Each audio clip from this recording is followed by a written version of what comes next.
하나님의 나라인가 다윗의 나라인가? 하나님의 영, 카리스마가 있는가? 나는 영적인 자본이 있는가? 나는 영적인 디그니티가 있는가? 영적인 아비투스가 있는가? 거기에 대해서 좀 점검해 볼 필요가 있다는 것입니다. 솔로몬 시대가 지나고 계속 분열이 일어나지 않습니까? 왜냐하면 결국 솔로몬의 잘못된 정치 때문이죠. 자기 나라를 세우려는 오류 때문입니다. 솔로몬이 참 실수한 것들이 많이 있는데요.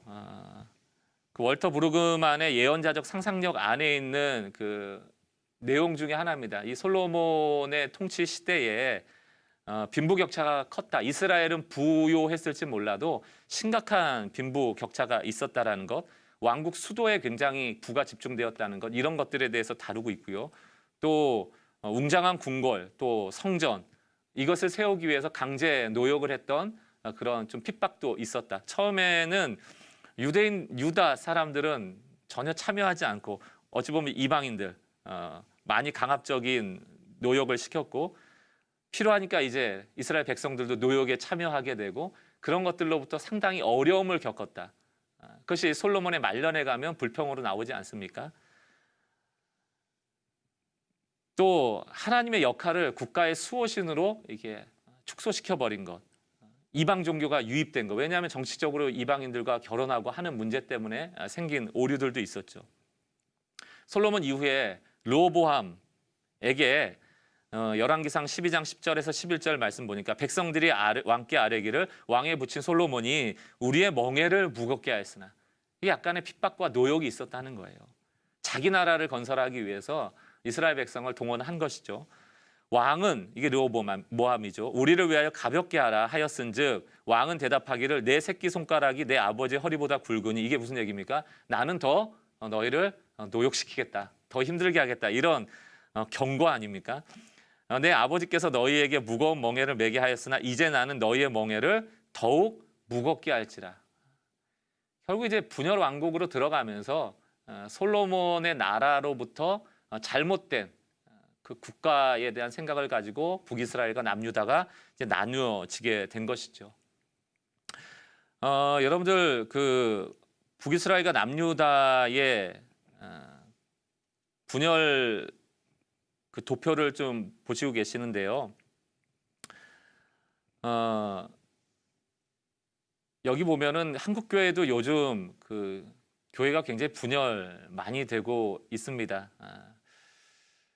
어려움이 많죠. 이게 좀 개교회에 대한 문제라고 생각이 드는데, 각자 도생의 길을 걸어가다 보니까 이 교회가 보편성을 가지고 하나된 교회임에도 불구하고 자기 교회만을 위한 모습들로 좀 분열될 때가 참 많은데요.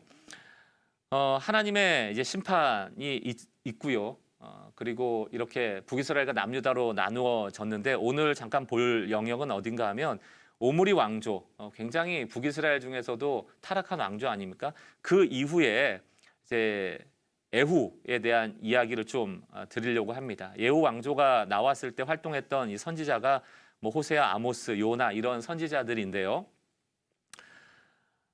이 에후는 에후라는 왕은 이제 오므리 왕조를 멸망을 시키고 피해 숙청을 했던 왕입니다. 바알 숭배자들도 뭐 제거를 하고 철저하게. 그러나 이것이 뭐 신앙의 목적만은 아니었던 것 같고 또 정치적인 목적도 분명히 있었을 거라고 생각합니다. 그러나 우상 숭배를 완전히 해결하지는 못했어요. 그런데 과연 그 에후가 오므리 왕조를 완벽하게 좀 파멸시키면서 과연 그의 피해 숙청이 이스라엘이 하나님 나라로, 다시 말하면 카리스마를 회복하고 카리스마가 작동하는 나라로 만들었는가, 이제 이런 것들에 대해서 우리가 조금 살펴볼 필요가 있거든요. 왜냐하면 잘못했던 하나님의 카리스마가 없이 북이스라엘이 오므리 왕조라는 어찌 보면 우상 숭배가 극악했던 때를 거치고 에후가 그것을 교정하려는 목적을 가지고 어쨌거나 개혁을 했다면, 그럼 이제 에후는 사실 하나님의 카리스마에 지배받는 왕이 되어져야 하는데 과연 그렇게 됐느냐라는 것이죠. 전혀 그렇지 않았다는 겁니다. 여기에 대해서 그 시대의 선지자였던 아모스하고 호세아가 어떤 평가를 합니까? 북이스라엘 나라는 솔로몬 시대에서처럼 또다시 병이 들었다. 이상하지 않아요? 분명히 오므리 왕조를 척결했는데 그 병은 여전히 남아있다. 그 얘기는 뭡니까? 에후 왕조도 결국 하나님의 나라, 카리스마를 통하여 지배받는 나라는 아니었다라는 것입니다. 에후를 한번 볼까요? 에후, 열왕기하 10장 11절입니다. 에후가 아합의 집에 속한 이스라엘에 남아있는 자를 다 죽이고 또 그 귀족들과 신뢰받는 자들과 제사장을 죽이되 그에게 속한 자를 하나도 생존자를 남기지 않았다. 뭐 참 잘한 일이에요. 게다가 이 에후 이후에 여로보암 2세 때가 되면은 이때는 뭐 북이스라엘의 황금기입니다. 굉장히 번영했던 때거든요. 사람들은 그렇게 생각할 수 있잖아요. 드디어 에후가 오므리 왕조를 처단하고 그러니까 하나님이 복 주셨구나. 그래서 이렇게 번영한 나라가 되었구나. 우리가 솔로몬 때처럼 잘 되었구나. 이렇게 생각을 할 수도 있을 겁니다. 그러나 그들의 내면에는 조금도 변화가 없었죠. 아모스나 호세아는 종교화돼 버린 신앙, 다시 말하면 기계적인 보상, 물질적인 선물, 그 나라의 풍요로움만 추구했다라고 평가를 하고 있는 것입니다. 국가가 제일 중요해져 버린 거. 이 국가가 평안해야지 우리도 잘 먹고 잘 살 수 있어라는 것이 이스라엘 국가의 하나의 문화가 되어 버린 것입니다. 여로보암 2세 때를 보겠습니다. 왜 이렇게 풍요로울 수 있는지에 대한 이유도 나와요. 여호와 보시기 악을 행하여. 여로보암이라는 이름이 들어가면 다 악한 왕 아닙니까? 이스라엘의 하나님 여호와께서 이스라엘 영토를 회복하되 땅이 굉장히 넓어졌어요. 부유해졌단 말입니다. 이상하잖아요. 왜 악을 행했는지 이렇게 부유해졌을까? 26절 이유가 나와요. 이는 여호와께서 이스라엘의 고난이 심하여 매인자도 없고 노인자도 없고 이스라엘을 도울 자도 없음을 보셨고 27절 여호와께서 요아스의 아들 여로보암의 손으로 구원하심이었더라. 그냥 백성들이 불쌍해서 그때 평안을 준 겁니다. 그런데 이때 여로보암은 그것을 깨닫지 못하고 악을 행하는데 온통 힘을 쏟죠.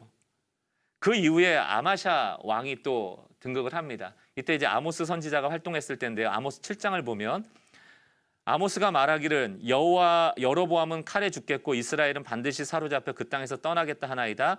아마샤가 또 아모스에게 이르되 선견자여 너는 유대 땅으로 도망하여 가서 거기에서나 떡을 먹으며 거기에서 애원하고 13절이 중요합니다. 다시는 베델에서 애원하지 말라. 이는 왕의 성소요 나라의 궁궐임이라. 이게 이미 이스라엘 나라 왕들에게 들어와 있는 자기 정체성이에요. 내 나라다. 이스라엘 내 나라다. 내가 통치하는 곳이고 이 베델, 이 성전은 내 성전이다. 게다가 하나님 복 주셔갖고 이만큼 평화로운데 너 무슨 얘기 하고 있느냐. 이렇게 아모스를 질책하는 것이죠. 여러분 잘 보세요. 솔로몬이 실수해서 분열 왕국이 되고 북이스라엘 같은 경우에는 오므리 왕조의 그 우상 숭배가 극악했던 시대를 지나가고 에후가 그것을 척결한 것 같지만 결국 이스라엘 백성들이 원했던 것은 하나님의 카리스마가 그 나라의 왕들에게 임하여서 하나님의 나라가 되는 것을 원하는 것이 아니고 결국 이스라엘 국가가 평안해져서 우리가 평안해지기를 바랬다는 것입니다. 이스라엘 나라는, 이스라엘 국가는 살기 좋은 나라가 되었습니까? 되었어요. 그러나 하나님의 나라가 되었습니까? 안 되었습니다. 과연 이스라엘 백성은 풍요를 원한 것일까요? 하나님의 카리스마를 원한 것일까요? 오늘날 우리에게 질문해 보자면 우리는 무엇을 원하고 있는가? 교회에게 또 나의 신앙에서 하나님 백성의 아비투스가 필요하다. 영적 자본에 대한 소중함을 우리가 깨달아 알아야 한다. 정말 하나님의 영이 나를 통치해 주시기를 간절히 바라야 된다.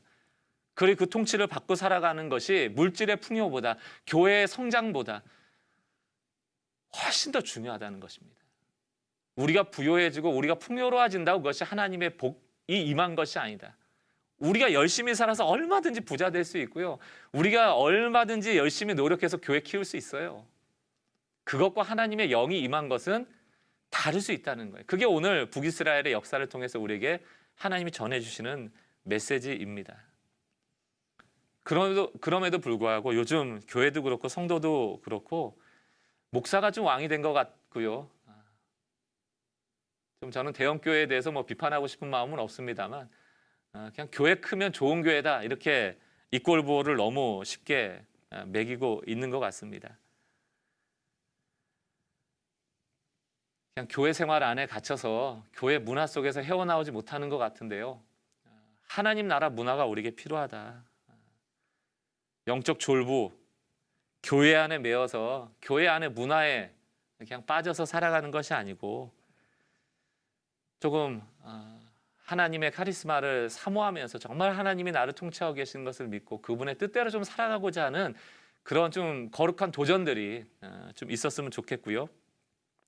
3장을 잠깐 넘어가 보겠습니다.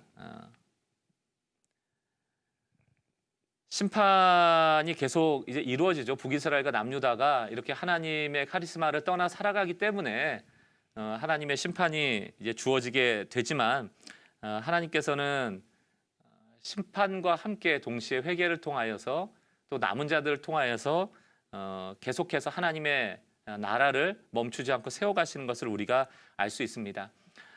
이사야 10장 말씀 잠깐 보면 20절 그날에 이스라엘의 남은 자와 야곱 족속의 피난한 자들이 다시는 자기를 친자를 의지하지 아니하고 이스라엘의 거룩하신 여호와를 진실하게 의지하리니 남은 자 곧 야곱의 남은 자가 능하신 하나님께로 돌아올 것이라. 결국 이제 북이스라엘은 아수르에 멸망하고 남유다도 바벨론에 이제 멸망을 하고 다 포로로 끌려가게 되어질 텐데 결국 하나님은 이스라엘을 단지 고난 가운데 내모시고 심판하는 것으로만 멈추시는 것이 아니고 그 심판의 메시지를 통하여서 다시 남은 자들이 씨앗처럼 또 뿌리처럼 깊이 뿌리를 내려 하나님 나라를 세워나가기를 꿈꾸고 계신다는 것이죠. 그런 의미에서 여러분 우리가 원형에 대한 것을 굉장히 소중히 여겨야 됩니다. 예를 들어서 우리가 교회 안에서 제자 훈련을 한다라고 할 때도 그냥 우리는 좀 막 100명, 200명 모이기도 원하고 몇십 명씩 모여서 뭐 강의 듣고 어떤 뭐 훈련을 받고 이러는 것을 좀 뭐랄까 좋아할 때가 많아요. 많이 모여야 좀 힘이 나고 이렇다고 생각할 때가 많은데 실상으로 보면 그렇게 제자 훈련이 나가서는 결국 한 번, 두 번은 괜찮겠지만 그 제자들이 재생산되어지는 횟수가 거듭될수록 원형과는 조금 동떨어진 모습들의 사람들이 나오기가 쉽다. 그러나 제자 훈련은 원형이 그대로 전수되어짐을 통하여서 횟수가 점점점 늘어남에 따라서도 변하지 않는 메시지가 그대로 전달되어지는 것 아닙니까? 그래서 지금 안 보이시겠지만 이게 승수법칙 아니에요. 이게 교회가 예를 들어 교회를 치면 1년에 2사람을 제자 훈련시켜서 예수의 제자를 만들게 되면 그게 한 5년까지는 별로 그렇게 급격한 수로 늘어나지 않아요. 2의 5승이니까 32명. 제가 이제 개척한 지 5년 됐는데 32명보다는 많거든요. 그럼 제가 잘한 것이냐? 아니에요. 10년 후를 보았을 때 과연 지금 제가 목회하고 있는 성도의 인원이 지금의 2배가 될 수 있을 것인가? 쉽지가 않을 거예요. 그러나 이렇게 승수법칙을 적용하면 10년 후에는 1024명이 되어지죠. 어마어마한 수로 늘어나게 됩니다. 이게 계속 무엇을 좀 강조하고 있는 것이냐 하면 원형이 중요하고 이 원형이 변질되지 않도록 전파되어지는 것이 중요하다는 것입니다. 이 남은 자에게 요구되어지는 것이 그런 거예요. 이스라엘 백성의 수가 많으면 더 좋다. 그것은 우리의 생각이고 하나님은 심판을 함을 통하여서라도 남은 자, 다시 말하면 하나님의 카리스마에 지배받는 그 소수들을 통해서 다시금 하나님 나라를 세워가신다는 이야기인 것입니다. 그래서 여러분 지금 원형, 이 프로토타입이라고 하는데 이 프로토타입에 대한 좀 중요성에 대해서 분명히 좀 깨닫고 가셔야 된다. 그래서 저는 많은 교회들이 좀 복음 하나에 목숨을 걸어라. 진짜 성도 만드는 유일한 것은 복음화되어진 성도들을 만드는 것이고 예수님이 말씀하신 대로 또 예수님이 추구하신 대로 또 하나님 나라의 원칙대로 산상수훈의 메시지대로 좀 우리가 그렇게 추구하는 이상적 교회들을 좀 추구할 필요가 있다. 이상적이라는 것은 때로는 현실적이지 않은 것 때문에 현실 속에서 갈등을 많이 겪죠. 그러나 그것 때문에 현실적인 교회를 만들어버리면 결국 그 원형이 훼손되어지고 그 가치가 자꾸 떨어지게 된다고 생각이 듭니다. 여러분 요즘 시대를 한마디로 얘기하면 내 인생은 나의 것 아닙니까? 뭐 나의 나라를 만들라는 거예요. 하나님 나라 신경 쓸 필요 없어. 당장 보이지도 않고 뭐 내 인생 따지고 보면 하나님 너무 인색하신 것 같고 내가 원하는 것 잘 주시지도 않고 또 보이지 않는 하나님 나라 통치 너무 신경 쓰지 말고 오늘 우리에게 당장 필요한 것들 뭐 거짓말도 좀 필요하면 하고 또 선도 좀 넘고 그렇게 좀 욕심 좀 부리고 그렇게 살아가는데 너 인생 너의 건데 네 나라 만들면서 살아가. 이게 요즘 메시지 아닙니까?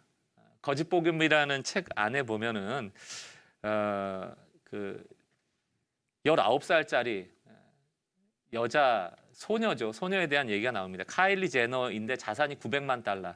역사상 최연소 자수성가 억만장자를 향하여 가는 중. 당신은 무엇을 하고 있나? 이런 모토가 있답니다. 이 19살짜리 여자아이가 900만 달러를 벌고 있는데 최연소로 넌 뭐 하고 있냐? 이제 이 메시지입니다. 그러니까 이 메시지 안에 뭐가 있어요? 너도 빨리 너의 왕국을 만들어. 너의 나라를 만들어. 너만 가만히 있으면 안 돼. 이 메시지를 전하고 있는데 이 카일리 제너가 어떻게 이 돈을 벌게 되었는가? 그 거짓 복음이라는 책 안에 내용을 보니까 여러분 아시는 킴 카사디안, 이게 뭐 섹스 스캔들도 있었고 뭐 모델 사업, 의류 브랜드, 의류 브랜드, 또 향수 사업 이런 것들로 뭐 비즈니스로 돈을 굉장히 많이 벌었고 또 노이즈 마케팅도 많이 해서 유명해진 사람이라고 합니다. 동생인 거예요. 킴 카사디안의 동생. 그러다 보니까 그 비즈니스를 함께 하게 되고 큰 자산가가 되었다는 것이거든요. 그러니까 이 거짓 복음을 썼던 제라드 윌슨이 하는 얘기가 이 모습이 바로 미국의 영적인 타락, 또 영적으로 얼마나 고장났는지에 대한 모습이다. 나의 나라를 만들라고 하는 메시지인 것이죠. 하나님 나라는 현실과는 동떨어지고 있다라는 것입니다. 뭐 유명세를 탈 수만 있다면 노이즈 마케팅도 좋고 섹스 스캔들도 좋고 뭐라도 해서 너의 나라를 만들고 너도 자수성가하라는 메시지를 던지고 있다라는 것입니다. 이스라엘 백성도 그랬거든요. 하나님 나라고 뭐고 간에 나도 이방 블레셋처럼 아수르처럼 바벨론처럼 나도 강대한 나라가 될 거야. 그러기 위해서 왕이 필요하고 왕을 통하여서 정치를 하고 외교를 하고 그 부강하면 내가 잘 살 수 있을 거야. 이 메시지를 계속 가지고 이스라엘 백성이 살아왔다는 것이죠. 이런 얘기 들어보셨습니까? 지옥은 자수성가한 사람들로 가득할 것이다. 우리가 해야 할 일은 분명하다. 자기를 부인하고 자기 십자가를 지고 그리스도를 따라야 한다. 지옥에는 자수성가한 사람들로 가득할 것이다. 다시 말하면 나의 왕국을 견고하게 세우기 위해서 수단과 방법을 가리지 않고 살아간 사람은 반드시 죄악 가운데 있을 것이고 지옥 안에 있을 것이다. 뭐 이런 상징적인 메시지라고 생각이 듭니다. 결국 이스라엘 백성도 그렇게 패망하게 되는 것 아닙니까? 이스라엘의 하나님 나라와 관련해서 메시지는 이거예요. 너 하나님 의지할래? 아니면 동맹 맺을래? 이제 이런 메시지거든요. 하나님 의지할래? 하나님만 의지할래? 동맹 맺을래? 이것이 이제 말기죠. 북이스라엘의 말기. 베가가 왕이었을 때 아수르라는 강대국을 중심으로 해서 정치 구도를 그려놓은 거예요. 베가는 아수르와 반아수르적 정책을 폈습니다. 그런데 이제 그 당시 가장 강대국이었던 아수르와 반아수르적 정책을 편다는 것은 뭐예요? 위험한 것이죠. 아무래도 약소국이니까. 그래서 남유다의 요하스라는 왕에게 동맹을 제안하죠. 그때 이제 요하스가 이 베가의 동맹을 거절합니다. 그러면 아수르하고도 등을 지고 있고 요하스의 도움도 못 받는다고 하면 하나님만 의지해야 될 것 같은데 이때 베가 왕이 누구를 붙잡는가? 또 하나의 강대국인 애굽을 붙잡고 애굽과 동맹을 맺어요. 그래서 베가와 애굽이 동맹을 맺습니다. 그리고 나서 이제 베가 다음에 북이스라엘의 왕이 되는 호세아라는 왕은 늘 또 반대거든요. 이제 아수르와 반아수르적 정책을 피다 어려움을 당했으니까 이번에 이제 친아수르적인 정책을 펴니다. 아수르와 동맹을 맺는 것이죠. 그러면 남유다의 요하스라는 왕은 어떠했는가? 당연히 배가하고 동맹을 거절했으니까 친아수르적인 동맹 정책을 썼고요. 남유다의 이제 히스기야 왕은 반대로 이제 요아스 왕과는 반대로 반아수르적인 정책을 폈어요. 그러면 어떻게 해야 돼요? 하나님만 의지해야 되는데 여전히 동맹의 끝을 놓지 못하고 히스기야도 애굽과 동맹을 맺게 됩니다. 여러분 이 그림을 보시면 이게 결국 이스라엘의 역사예요. 역사의 단면을 다 보여주는 겁니다. 결국 하나님께서는 내가 너의 왕이니까 너희는 하나님 나라 백성으로 카리스마를 인정하는 왕이 되고 카리스마를 인정하는 왕 밑에 지배받는 나라가 되라라는 메시지를 주고 있는 것인데 결국 이스라엘 백성은 늘 동맹국가하고 연합해서 하나님을 등지게 되어지는 상황이 되어지는 것이죠. 이사야 31장 3절 말씀 보면 애굽은 사람이요 신이 아니며, 우리 모두가 이것 좀 외웠으면 좋겠어요. 애굽은 사람이요 신이 아니며, 목사는 사람이요 신이 아니며, 대통령은 사람이요 신이 아니며, 교회는 그저 건물이요 신이 아니며, 우리가 얼마나 많은 것들과 동맹 맺고 의존하고 우상화하면서 살아가고 있는지 몰라요. 근데 구약의 메시지는, 하나님 나라의 메시지는 신을 섬겨라, 유일한 신을 섬겨라, 카리스마의 지배를 받아라, 그 어떤 것도 동맹 맺지 마라. 애굽은 사람이요 신이 아니며 그들의 말들은 육체요 영이 아니라 여호와께서 그의 손을 펴시면 돕는 자도 넘어지며 도움을 받는 자도 망할 것이다. 여러분 이사야 31장 3절 말씀을 좀 마음에 새기셨으면 좋겠어요. 결국 이 말씀을 새기지 않았던 북이스라엘은 멸망하게 되죠. 이 일은 이스라엘 자손이 자기를 애굽 땅에서 인도하여 내사 애굽의 왕 바로의 손에서 벗어나게 하신 그 하나님 여호와께 죄를 범하고 또 다른 신들을 경외하며 여호와께서 이스라엘 자손 앞에서 쫓아내신 이방 사람의 규례와 이스라엘 여러 왕에 세운 율례를 행하였습니다. 망했다. 남유다 역시 히스기야의 상황 속에서 보면 이사야 1장 여호와께서 말씀하실 때 너희의 무수한 재물이 내게 무엇이 유익하뇨 나는 기뻐하지 아니하노라. 너희가 내 앞에 보이러 오니 내 마당만 밟을 뿐이라. 헛된 재물을 다시 가져오지 말라. 월삭과 안식일과 대회로 모이는 것도 그러하니 성회와 아울러 악을 행하는 것을 내가 견디지 못하겠노라. 다 풍요를 바라는 거예요. 결국은 히스기야도 이 나라 잘 되기만을 바라는 거예요. 하나님을 이용하는 거예요. 하나님을 이용하는데 결코 하나님은 이용당하시지 않는다. 결코 이용당하시지 않는다. 결국 북이스라엘은 패망하죠. 남유다도 이제 바벨론의 손앞에 풍전등화에 놓여 있죠. 그러나 하나님은 남은 자를 두십니다. 하나님의 심판 속에는 항상 구원이 내포되어 있거든요. 이사야 10장 20절 그날에 이스라엘의 남은 자와 야곱 족속의 피난한 자들이 다시는 자기를 친 자를 의지하지 아니하고 이스라엘을 거룩하니 여호와를 진실하게 의지하리니 남은 자 야곱의 남은 자가 능하신 하나님께로 돌아올 것이라. 동맹을 끊고 하나님만 왕으로 섬기는 하나님의 나라 백성으로서 돌이킬 것이다 라는 메시지를 하고 있는 것이죠. 오늘 이제 성탄절을 얼마 앞두고 있지 않는데요. 교회를 생각해 봅니다. 교회의 주인은 예수 그리스도, 예수 그리스도를 머리로 삼고 유기적인 몸으로서 존재하는 교회, 우리는 과연 예수님이 주인 되어서 그 예수님의 통치를 받고 있는가? 이사야 9장 6절에 보니까 이는 한 아기가 우리에게 낳고 한 아들을 우리에게 주신 바 되었는데 그의 어깨에는 정사를 메었고 그의 이름은 기묘자라 모사라 전능하신 하나님이라 영존하신 아버지라 평강의 왕이라 할 것입니다. 구약에서 하나님의 나라, 곧 직접적인 하나님의 나라의 통치가 이 땅에서 실현되어지는 것을 예수 그리스도를 통하여 예표했잖아요. 보이는 하나님으로 오셔서 이 땅을 다스리는 왕으로 오신 분이 예수님 아니십니까? 그리고 이 신약시대 사람들을 이제 영적인 이스라엘, 새 이스라엘로 선언하고 있는 것 아닙니까? 오늘 우리에게 또 우리 교회에게 던지는 메시지도 똑같습니다. 우리가 동맹 맺고 있는 것들 끊어내고 진짜 신앙, 영적인 아비투스라는 그 변질되지 않은 본질, 그것이 무엇인지를 조금 찾고 거기에 목숨 거는 교회들이 필요하다라는 메시지예요. 성령이 떠나셔도 아무 일도 일어나지 않는 교회 말고 예수님 없이도 얼마든지 운영되고 관리되어지는 교회의 조직 말고 진짜 하나님이 다스리시는 그 남은 자 한 사람이 라도 존재하는 교회. 우리가 몇천 명 모으지 못한 것을 회개할 것이 아니고 한 명의 온전한 성도, 한 명의 온전한 일상의 교회들을 세우지 못한 것을 회개해야 된다. 하나님께 벌받고 고난받는 것 때문에 두려움으로 회개하는 것이 아니고 하나님이 꿈꾸시는 교회, 하나님이 통치하시기 원하는 교회로 우리가 순종하지 못하는 것, 그 꿈을 함께 꾸지 못하는 것, 현실적인 교회를 만들어버리는 것, 이상적인 교회를 포기하는 것, 그것을 회개해야 된다는 것이죠. 그 꿈꾸는 한 사람만 있다면, 그 남은 자가 있다면 그 씨앗은 살아있을 것이고 그 뿌리가 살아있다면 그 뿌리는 반드시 열매를 거둘 것이기 때문입니다.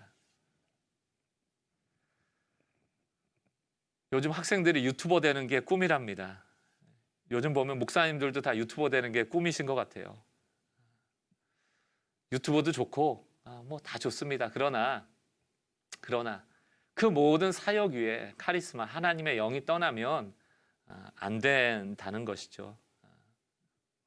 우리가 오늘 이제 1강 첫 번째 강의를 마감하면서 이 하나님 나라 1장, 2장, 3장까지를 보았는데 결론은 하나님의 나라, 곧 하나님의 영의 통치를 받고 있는가, 아니면 동맹이라고 상징되어지는 현실적이고 인간적인 방법을 통하여서 내가 신앙생활을 하고 있는가, 혹은 교회를 세워가고 있는가, 우리가 그런 지점에서 좀 돌아볼 필요가 있다라고 생각이 듭니다.